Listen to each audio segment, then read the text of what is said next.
This is Tata, and welcome not only to It's Wrestling Time, but to the WrestleManiacs podcast. That is right, we're live not only on my channel, but we're live on A Plus Hero Report as we get ready for our first of 7 simulcast. Alongside me, it is fellow WrestleManiac Josh. All right, how you doing tonight, Tata? I think tonight was quite a night for sure, and definitely having this simulcast, I want to say dual cast, but simulcast definitely feels historic, especially for this WrestleMania week, the biggest WrestleMania of all time, the biggest, I think, live gate that Raw ever had, as well as, pretty good, interesting events tonight that we're going to be diving into tonight. So definitely feels like the right time for a simulcast, for sure. Yeah, it definitely does. It is Monday, April 1st, 2024, and so that means we're going to be talking about Monday Night Raw. Now, before we get started, I just want to wish everybody a happy April Fool's Day. Happy April Fool's Day. I've seen so many different things from MJF signing to WWE to ECW coming back in an MMA-style UFC event. I've seen so many different things. You don't know what to believe now, but definitely tonight, I don't want to put spoilers, but let's just say I now believe in a couple of things for sure. Well, before we talk about tonight's main event, let's kick things off talking about the opening to Monday Night Raw, because that sure played a part into what happened in the main event. So The Rock went out there. He opened tonight's show. They were in Brooklyn. And I was thinking to myself, how the hell are they going to top last week's show? I mean, last week's show was freaking phenomenal.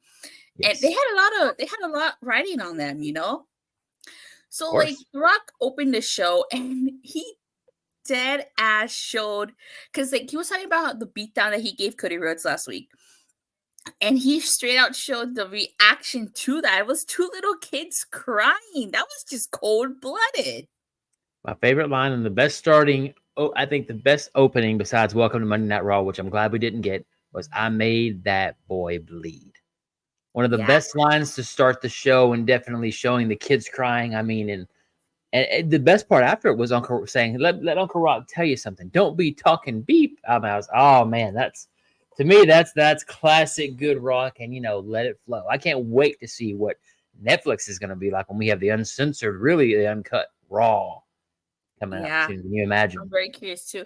So, last week when The Rock whispered him to Cody Rhodes, he finally confirmed that he did tell Cody Rhodes he was going to make him bleed, which he did.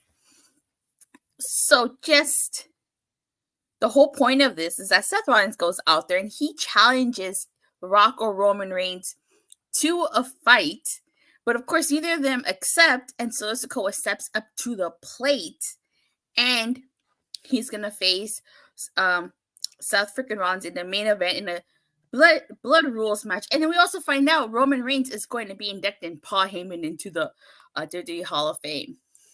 Right. What I loved about this segment, and I think I've noticed a little bit, is they're starting to give Solo finally, after seems like forever, being able to finally have some lines and not just, I'm going to beat you up. It's really, truly a promo now at this point, to where he's literally saying, I've got to do what I got to do. I mean, I go back to now, and again, I may jump back a little bit, but just his promo on SmackDown of saying, brother, I'll miss you, but I'm going to have to take you out, just like I was told. So to me, I think they're really starting the slow, I don't want to say Batista level burn, but you can tell that they're really starting to give him a lot of high-profile matches now to really test him after beating Cena months ago.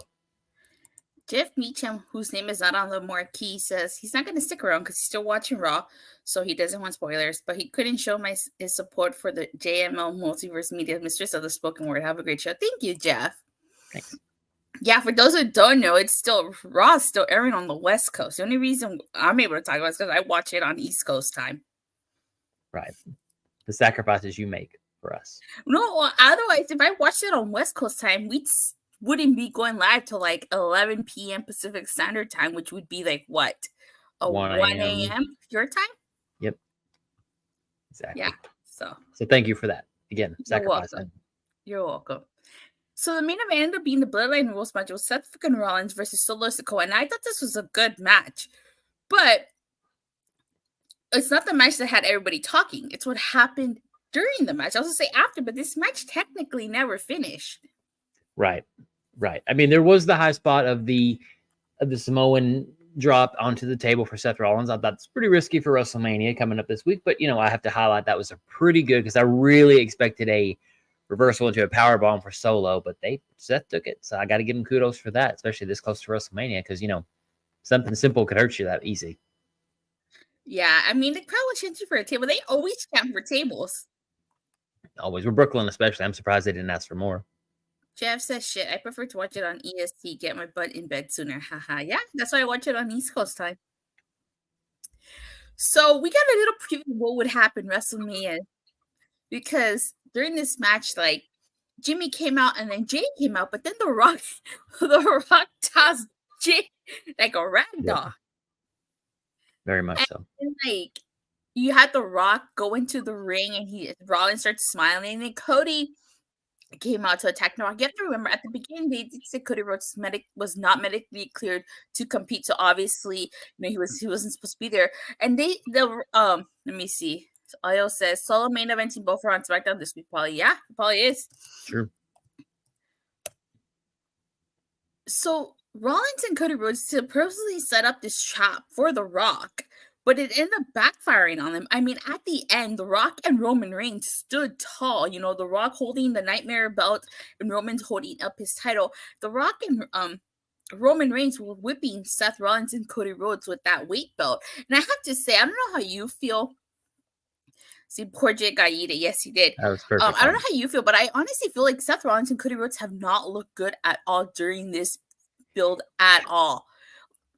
This just, it's like I said before, it's almost like if they've now figured out, oh, we need to book this to really get heat. To me, this heat should have been, I'm sorry, but it should have been. I think you froze, or did I freeze? Well, yeah, I agree. This is how it should have been booked since the beginning. So, like, let me see. Because now I feel like they're doing all this stuff. They're doing it a little too late. Like, with The Rock beating Cody Rhodes up last week, and now this time they're whipping them. Like, this is the kind of stuff that they should have done since the beginning.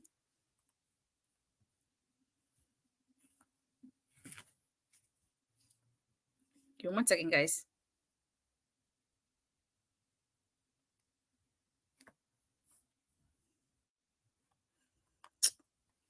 Okay. Oh, Josh went away. He's having some technical difficulties. Frozen. Yeah, he got frozen.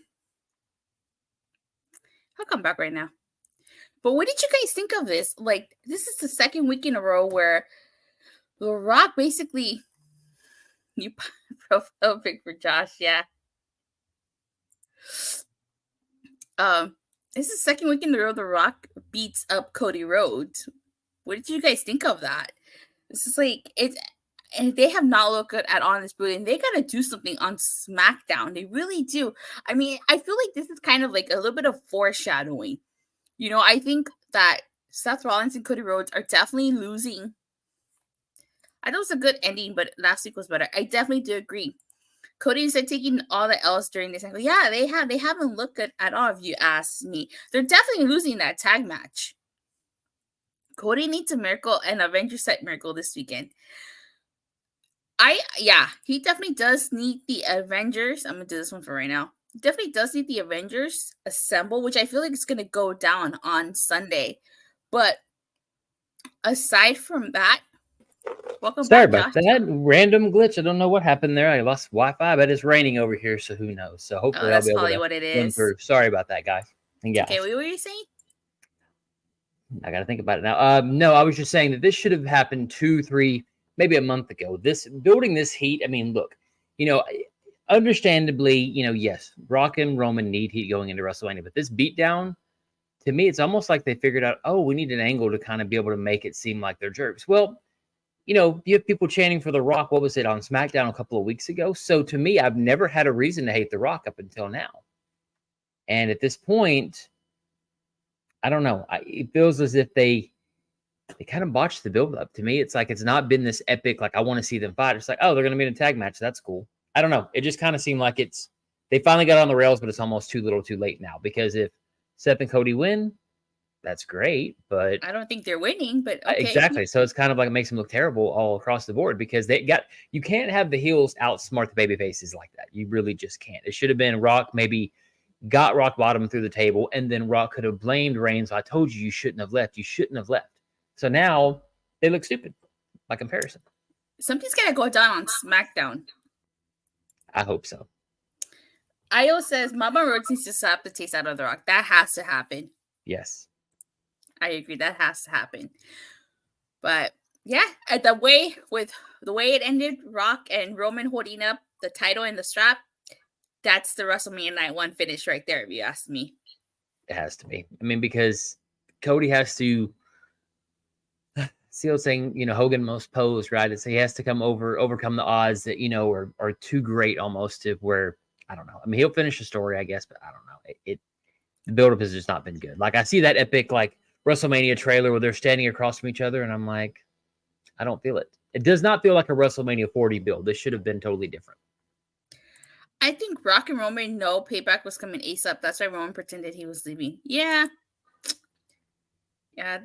that's true. And did you notice Roman tripped on the thing on the top of the announce table, and he did an arm drag? Yep, I saw that. I mean, what the thing is too, I thought was interesting is during that whole entire beatdown, he said, "I've got a vice grip on this. You're not taking this now." And really, Roman can't, to me, at this point, be a heel anymore because like he's beaten everybody. And really, most people, besides maybe an interference here or there, he's really kind of proven himself as a proven commodity. I mean, unless we had Undertaker come back or something, who can you buy as a challenger now? I mean, they had to make a world title because they had nothing else better to do but to make a second world title. So, what do you do? Michael says, I think Mama Rhodes will be present. She should be present. And like Io said, she needs to slap The Rock. Michelle Rubio, because not Rhodes, which is still so weird to say that, but yeah, I get that. All right. We got the DIY and New Day versus Judgment Day. And as we found out by commentary, Michael Cole confirmed that both titles will be hanging and the match will continue until both sets have been grabbed. So it's official. They are splitting the tag titles. I've been advocating. Josh, I don't know if you watch my streams, but everybody who's been watching my streams knows I've been advocating for them to split the tag titles for months now. Not only that, but I've also been advocating for new belts since they created new belts. Everybody got new belts except for the tag champs. We still stuck with the Raw and SmackDown belts. Hopefully, after WrestleMania, Raw gets the World Tag Titles, SmackDown gets the WWE Tag Titles. But it's about time. There's too many tag teams for them not to split the belts. Oh, not on top of that. I mean, look, if you want to have the Judgment Day be the champions, I don't care. Have it to where Dom and JD won them just because why not? If you really want to have it. So now they're only SmackDown exclusive, Raw exclusive, whatever. But yeah, no, it needs to be done because I'm sorry, I've never liked those titles. They're ugly as sin to me. I hate them. They look like copper. They look like coins. I mean, it looks like your dime store, $15. I could get a belt looks better than that at Walmart. I mean, so to me, yes, they need new tag titles and they need to split them because otherwise, why have the brand split? I've been saying this for months. The brand split has not felt relevant since 2016, and that's vaguely relevant. So, I mean, yeah, you have to split them. I agree. I also hope they'd be more consistent this time with Raw and SmackDown tag teams. Same here, but it's like my issue that I had was even if they didn't split the tag titles, okay, fine. But you needed the tag team champions to bounce around from brand to brand. Judgment Day spend all their time on Raw. They hardly went to SmackDown. What I would have liked was them to do, let's say, for instance, Royal Rumble, they would have had a Raw feud. And then Elimination Chamber, they would have had a SmackDown feud. Yes. But they go back and forth. And maybe for like the big pay-per-views like WrestleMania, SummerSlam, they do both Raw and SmackDown. That's what I would have I wouldn't have mind that. But Judgment Day spent the majority of the time on Raw. They hardly went to SmackDown. So it was, to me, it's like, if you're going to do that, the team needs to be equally bounced around. And the thing is, they had a history of that. Look at the Undisputed Champion back in 2002, where they had it to where Taker would be feuding when he was, let's say in June, right? He'd be feuding with, I think it was Triple H at the time on SmackDown, but then he also had Jeff Hardy he was fighting on Raw. So you had the champion feud in different locations and different places. So there should be no reason for them not to be. Do I buy Judgment Day versus Pete Dunne and Tyler Bate? Not really, because I mean at this point they're on Raw. They're fighting, Seth Rollins and Jey Uso, or I'm sorry, Jey Uso and Cody Rhodes. So you're telling me these other guys are a threat? I'm sorry, it hurts the division when they do that, and when they're not there all the time. It just, to me, it doesn't make sense. So I agree. Please flip the tag titles, please. I also, speaking of Damien, he's AWOL anytime Seth is beaten up. That's true, he is. We'll see how that works out for him at WrestleMania. Yeah, well, he did hint at it, and they were like, "Is something you're going to tell us, Priest?" So there was a lot going on in the show with Judgment Day too. We'll get into that later. We'll talk about that. Yeah. So we had a whole segment with Chad Gable training Sami Zayn. This was great. I like this. People were saying this was they were recreating Rocky 3. I've never seen any of the Rocky movies, so if they did, it totally slipped my mind. They were. I mean, again, I kind of feel like Sami said what I was thinking in my head. Why are you making me work this hard days before I have to fight Gunther? Why are you trying to kill me? Now, granted, he had a good comeback and saying, he's not going to give you rest and stuff, but I don't know. I have this conspiracy theory that Chad Gable is going to turn heel, and I mean, I hope he joins Imperium because you know what? No one would see it coming. We'll talk more about that during predictions. Well, we'll talk about another segment later, too, with Sami that makes me think of that. I think they are turning Gable heel. See, Michael agrees with you. They're turning Gable heel. I still think Gunther's retaining at WrestleMania, which is why they threw Sami Zayn in that role. Because if it would have been Chad Gable, he was definitely losing. But I think he's retaining. I agree. I mean, again, Bastion Berlin tells me everything you need to know. When they announced that, I'm like, nope, Gunther's not losing. He'll be champion at least until that point. So get the first of 2 Judgment Day segments. In this segment, Damian Priest and Rhea Ripley don't seem to be too happy that Legado del Fantasma shows up. And Damian Priest is going to make a call, and Rhea, it's just she's like, what's going on here?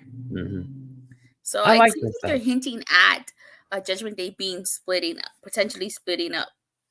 But I like this because you rarely ever, I cannot recall a time. And again, I'm sure that, YouTubers will find a segment that happened years ago, but it makes sense that they're asking, why are you getting involved in things that, really don't involve you? Why are you trying to get a part of Legado del Fantasma? There's no reason for it. So, to me, I love it that they're going to be feuding. Now, I don't know. Again, it seems strange, but I really like that there is tension because otherwise Judgment Day, most time they would act like, oh, well, that's fine. You did what you want to do. But you can tell that they're now starting to have this no leaders Judgment Day. But Rhea and Priest have been kind of having a little mini feud of their own of, who's going to make the calls at this point. And Balor's kind of just gone to the back of the line, really. I have to say, just to talk about Legado del Fantasma real quick. Also, disappointed that we're not getting a faction versus faction feud between them and the LWO instead of getting just a regular tag match. You would think that would be better off for a faction versus faction. Yeah, it was strange. I really didn't understand that because, to me, if you're going to add Dominic, right? In Judgment Day, have Dominic and JD versus Dragon Lee. What's the difference going to be? Now, I love that they're going to have this Lucha Libre battle, but if you look on SmackDown, Dom made sense being in there to a degree because he's part of the Luchador family, but it almost feels like they're just forcing him in there because they want heat, and Santos, just for whatever reason, is not getting the heat that they're wanting. So I think this was kind of a Band-Aid for that feud. I really do. Unfortunately. And speaking of Judgment Day, they had the second segment where basically Legado del Fantasma is still backstage with Judgment Day. And Finn Balor is trying to tell JD to handle Ricochet because, they were watching the match. And guess who shows up? Andrade shows up.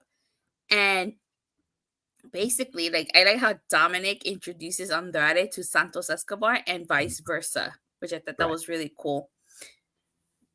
And then, as they're trying to shake hands, Rhea kind of interrupts and stuff because Becky's gonna go out there.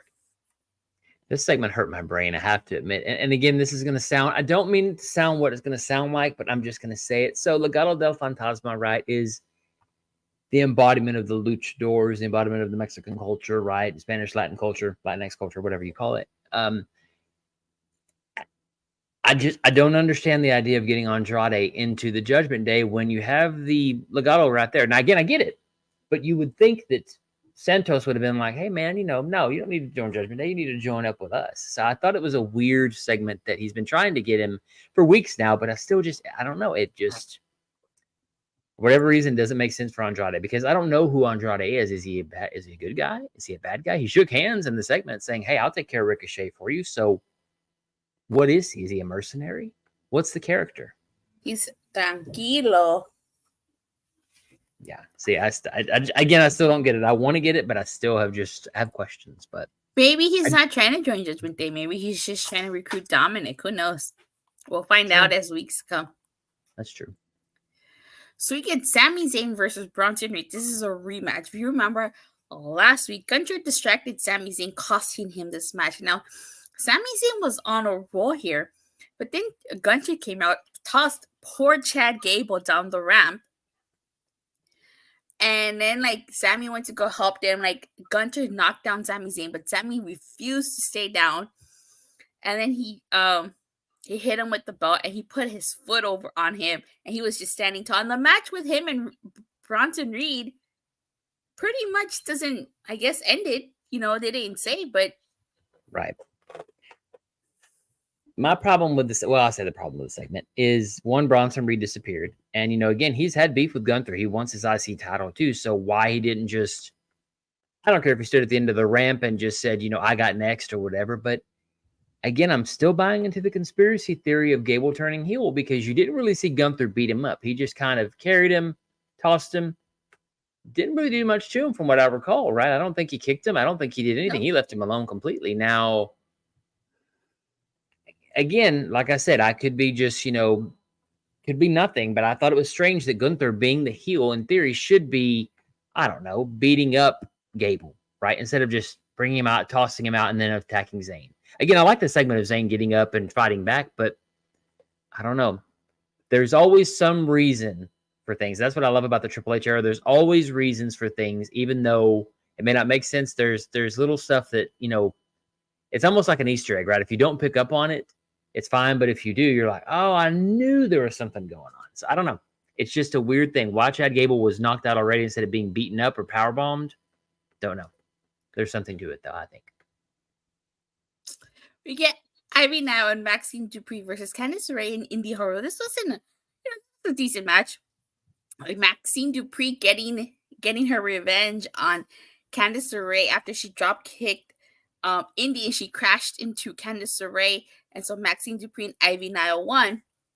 You have to remember, Candice LeRae's turning, I guess she's turning heel now, and she's heel, and she yelled at Maxxine, making her cry. So this was a payback for her. I hate to say this. This would have been so much better on NXT. The reason for that is I feel NXT, granted, again, gets into the characters, but I don't know Candice LeRae. I mean, I know her from NXT, right? I watched NXT. I know who she is, but it just feels so out of nowhere. And it feels so like, okay, Indi Hartwell is all well and good. I don't know. I just, this match was not impressive to me. I understand the story aspect of it, but I just don't think the crowd's buying into Candice LeRae all of a sudden being heel. Great and good, but is she going to turn Indi next because she's really frustrated with her? That's probably going to be the next piece that I guess we'll see. I mean, she did yell at Indi, so it seems like that's where they're going. Michael says, good match between Sami and Bronson Reed. But where is Johnny Gargano coming out saying, what are you doing? Why are you doing? Because that's his wife, right? You would think they would have had some involvement in DIY being like, look, you got to calm down. You got to do something. And look, I mean, they were in a faction together called The Way with Austin Theory. Again, I don't need Austin Theory involved, but why is Johnny Gargano just letting his wife be heel and be like, that's cool. Don't worry. I got the tag titles for WrestleMania. You do you, girl. I mean, I don't know. I just wanted some crossover more where we got a lot of that in NXT. So I wasn't watching during that time of NXT. They need to reunite The Way. Why not? We have a quick segment with Seth Rollins and Jey Uso. Jey basically telling Rollins he got his back because Rollins had his back, which again which we already talked about, happened in the main event. Right. Yeah. I mean, and again, it's something that, look, I love the backstage interviews where they're walking and talking. I love that whole entire aspect. I think it's really a cool thing to do. Jey Uso, I don't know. I need something more. The whole I got you thing. That's cool. When he runs into Little Wayne later on and it's announced that he's going to have a single drop at WrestleMania. Oh, well and good. But I don't know. I just feels like he's kind of becoming a second tier character now at this point. He's not as important as he used to be. And again, besides the brawl at the end, there really was no other build-up with the Jimmy and Jay feud. And that's a pretty big deal, brother versus brother. It only happens every 15 years, seems like. So, I mean, you got to put more into it. To me, I wanted promos of pictures of them looking together and say, we want to be tag team champions. I don't know. I didn't feel that brother versus brother hate that they've been building up. Like, we can't wait to have a match at WrestleMania. And I don't feel it. I just don't. Oh my God. You're funny. It just is what it is, We got to talk about this Drew McIntyre unit that aired. My God, that was gold. He's dressed in a tux and he's on a casket. And this was gold. This was great. This was great. He makes references to CM Punk. He said, look in my eyes. What do you see? Yes. Oh, it was masterfully done. I mean, again, and I didn't even know at first it was him. I mean, admittedly, but I mean, he talks about Punk being an old, fragile man, brought up the UFC, and literally said what the internet has been saying forever about Seth Rollins wanting to be Jared Leto's the Joker. I mean, and I love it because they're starting to cross lines, and Drew is, I hate to say it, Drew basically is trying to become not exactly Punk of yore, but really just kind of blurring those lines and saying things that most people wouldn't say about, Seth's trying to be the Joker. We're starting to get mainstream introductions now. So, very interesting. Michael says that McIntyre segment was great. Yeah, it was fantastic. I mean, McIntyre is doing the best work of his career. This is the best run so far he's had in the WWE. I'm pulling for him to win at WrestleMania. I think he's going to win. I hope there's a follow-up on Monday Night Raw. I hope he wins the title, and then we get him in a graveyard burying Seth's shirts in the dirt saying, I told you I'd kill you, but now I'm going to bury you even more.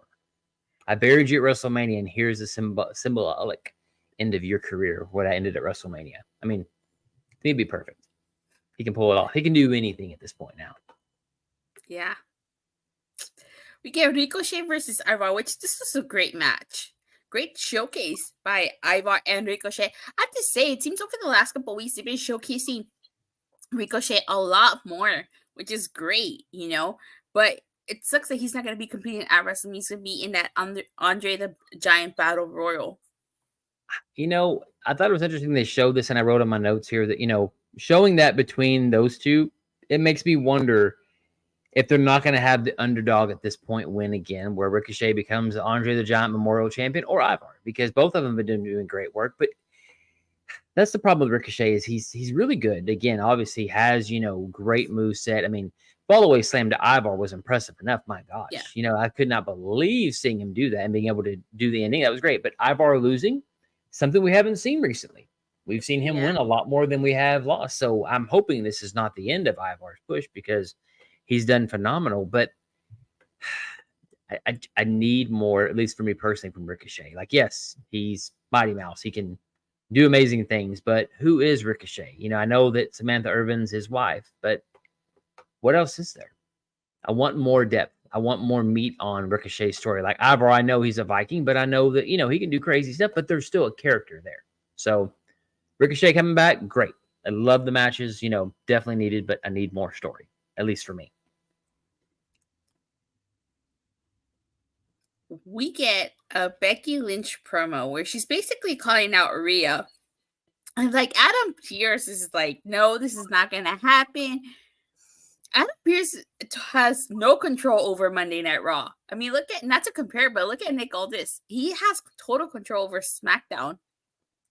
I'm hoping for an Adam Pearce just heel turn. He just loses his stuff and just like, I'm tired of everybody doing this. I'm tired of everybody, Because to me, he's been so feckless the last couple of years, even with, Sonya Deville being the authority.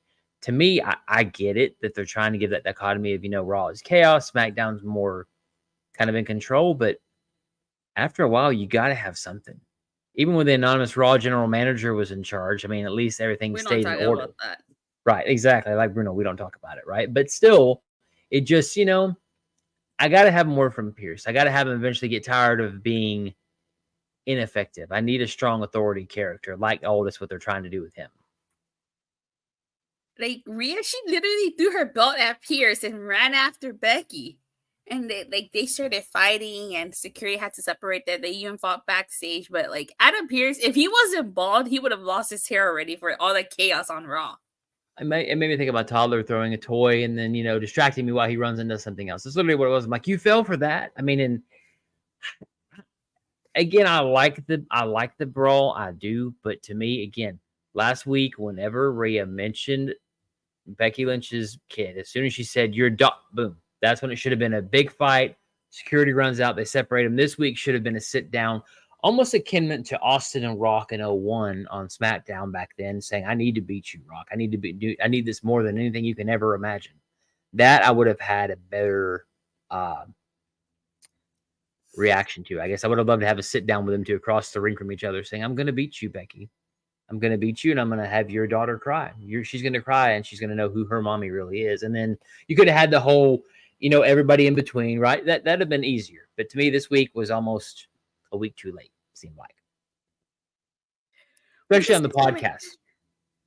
We get a 6-woman tag match. It's Damage Control with Io Sky versus Zoey Stark, Shayna Baszler, and Teagan Nox.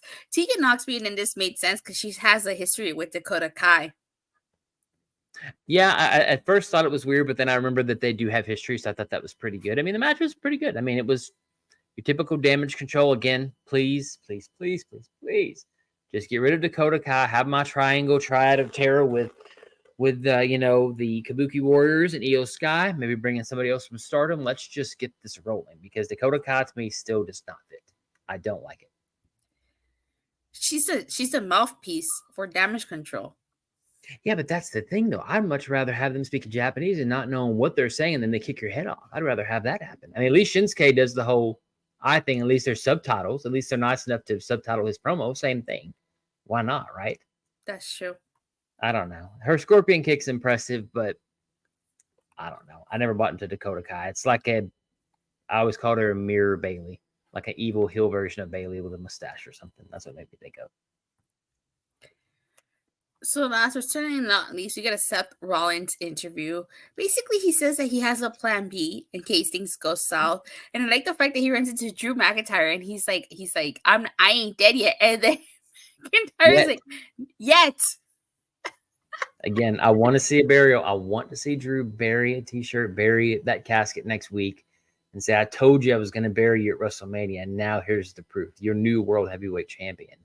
Drew McIntyre. It's got to be him holding the title over a grave. I mean, come on. And they pan and it says Seth Rollins WrestleMania Dreams. And maybe they have another one where it says Punk's WrestleMania Dream next to it. I mean, come on. You got to have that done. WWE's got the money. Just spend the money and put both of their dreams on a tombstone, on a headstone, and have them just hold the title over it. Why not? Trolling McIntyre would be perfect. That is cold-blooded. You know that? I know, but I love that though because he's what is it? The Scottish psychopath that makes sense.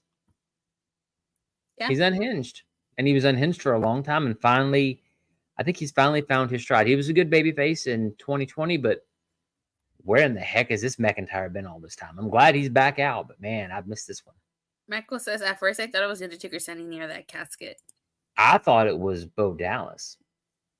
I could see why you thought that because I mean, as bad as that would have been. Yeah, right. Yeah. All right. So we're going to stop there because we already talked about the main event. On a scale from 1 to a Sean Spears perfect 10, what would you rank tonight's show? Looking at it overall, I mean, I hate to say this, but the Raw before WrestleMania, I am not hyped. I felt it was maybe a 6. Not hyped at all. Just did not get me. I mean, the main event was good enough, but I don't know. I know WrestleMania is this week, but it doesn't feel like it. Michael says he gives a 7 out of 10. Okay, so for me, I agree go home shows a little harsher because I think the go home shows need to give you excited. They need to sell you the pay-per-view. Mm-hmm. And I think that WWE had a lot of pressure on them writing on this week because last week was just fantastic. Yes. And there was no way they were going to be able to top that unless you had like Cody Rhodes throw The Rock into the East River or something. Which didn't happen. I was hoping it would happen. The Rock should have bled a little. Somebody should have bled a little bit. Just as bad. I guess unless they're waiting for WrestleMania, which makes sense. Mm-hmm. But to me, there should have been something else. It was a decent show, but last week's show was better. It definitely was. If this would have just been your run-of-the-mill Monday Night Raw, I probably would have given a 7. But because this is a go-home show, I cannot give it a 7. I have to give... I'm going to be a little generous and give it a 6.5. But aside from that, like, this did not... Aside from the main event and from, like, the ending, I really wasn't sold on WrestleMania. But do you know what hurts them, I think? If you looked at that schedule, they should Monday, Tuesday. I thought, my God, how in the heck is anybody going to keep up with that schedule? You got the Hall of Fame, you got the Slammies, you got the pre-show, you got the post-show, you got Pat McAfee show. I mean, there's so much content that, yes, it's great that they have that. But, I mean, if you look at it from any other type of metric from an adult standpoint, kids can watch that. Teenagers can watch that and watch all those things. But as an adult, it's hard enough to watch Monday Night Raw and, keep up with it. So I think that's what's handcuffing them a little bit is they have so many different events going on at the same time they have to promote, because now it's like WrestleMania. Oh, and there's this, then there's this. It's just too much now. I'm old enough to remember when WrestleMania was just Raw, SmackDown, and the Hall of Fame. And then you had Heat, and I do miss Heat and Velocity every once in a while. I do pine for those days. And then they added NXT takeovers, and that was a nice schedule. And look at us now. Too much. Hall of Fame's great. Slammies, I don't understand the point of the Slammies now. It's April. Why am I not having the Slammies on January 1? Why am I not having it on December 31st? Why the Slammies now? Is it really going to be that well? I don't know. I think that, they're going to oversaturate. Heat and Velocity. Well, because that would be the go-home shows. Like Heat, I used to remember watching the Attitude Era. You would go see it. One, I love that the sets were already there. It was at the set that you could see what the set looked like. There was always a cliffhanger at the end. I just recently watched St. Valentine's Day Massacre 1998 just because, 99, just because I was bored one day. And I watched the Heat before, and I thought, my God, this is what sells the pay-per-view, because it made you say, oh, my God, what happened? I've got to buy this pay-per-view right now. And so to me, I didn't feel it this week. I felt like they're going to oversaturate the market if they're not careful. And they've got to be careful with this. Well, this is the first of our 7 shows together. So as we get ready to sign off, Josh, where can people find you? Just on the X at X or Twitter, whatever you call it now, at Gamer Peroski, only one out there. And I will be doing some more live tweeting at this point, getting back into the groove of things, doing that. And, definitely looking forward to our shows and NXT and all sorts of exciting things coming down the pipeline for sure for the WrestleMania X podcast piece. That's my line, Josh. Oh, okay. I'll let you have it. Sorry. Didn't mean to steal your thunder there. It's okay. Good practice, though. Good practice. Yeah. All right, you guys. Thank you guys all so much for watching and for the continued support. Please don't forget to like and subscribe. Make sure you hit that bell so you get notified whenever I go live or whenever I release a new video. As far as tomorrow's concerned, we will be doing an NXT review exclusively over on A Plus Hero Report. Yep. Josh is going to take the mantle as host. I'll be his co-host. The reason why that's not going to be a simulcast is because I don't want to give people the false hope and aspirations that are going to be covering NXT on a weekly basis. And aside from that, the next time Josh and I will do a simulcast will be for SmackDown Go Home Show to WrestleMania. So until then, we'll see you guys tomorrow for NXT, and I'll see you guys Wednesday for AEW Dynamite. See you soon. Bye.